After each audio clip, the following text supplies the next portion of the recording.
முன்னாள் முதலமைச்சர் வேற கட்சி வேற கோட்பாடு இருந்தாலும் இவர்கள் மாண்போடு போய் பார்த்துருக்காங்க. ஆனால் இதை மாண்பு, இது நாகரிகம் நம்ம பார்க்குறோம், மாற்றுக்கருத்தில்.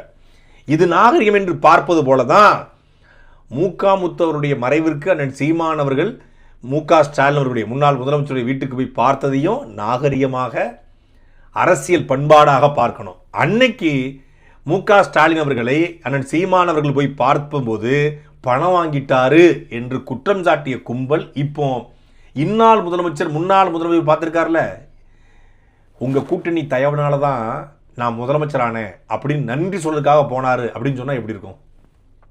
நீங்க மட்டும் தயவு பண்ணலன்னா, நீங்க மட்டும் எதிர்ப்பு தெரிவிச்சிருந்தா நான் இந்நேரம் முதலமைச்சர் கிடையாது. உங்க கூட்டணியில உங்க கட்சிக்காரங்களால உதயசூரனுக்கு ஓட்டு போட நினைச்சு உங்களை முதலமைச்சராக நினைச்சு விசிகாவும் கம்யூனிஸ்டும் காங்கிரஸும் இந்திய யூனியன் முஸ்லீமுக்கு ஓட்டு போட்டு ஜெயித்த எம்எல்ஏக்களால தான், உங்க தயவுனால தான் சாமி நான் முதலமைச்சர் ஆயிருக்கேன், அதனால நான் ரொம்ப நன்றி சொல்ல கடமைப்பட்டிருக்கேன் அப்படின்னு சொல்றதுக்காக தான் விஜய் அவர்கள் போனாரு. ஏற்கனவே நீங்க ஆட்சி பண்ணிருக்கீங்க, இப்ப நான் ஆட்சி பண்றேன், 2 பேரும் ஒரு பரஸ்பரம் ஒப்பந்தத்துக்கு வந்துக்குவோம் அப்படின்னு சொல்றதுக்காகத்தான் போனாருன்னு சொன்னா எப்படி இருக்கும்?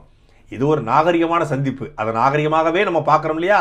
அப்படித்தான் அண்ணன் சீமான் அவர்கள் முன்னாள் முதலமைச்சர் ஐயா ஸ்டாலின் அவர்களை பார்த்ததையும் நாகரிகமாக பார்க்கணும். நாகரிக அரசியல் என்ன அப்படிங்கிறத இன்னைக்கு விஜய் தன்னுடைய தாவேகா தொண்டர்களுக்கு கற்றுக் கொடுத்துருக்காரு அப்படிங்கிறத நான் பார்க்குறேன்.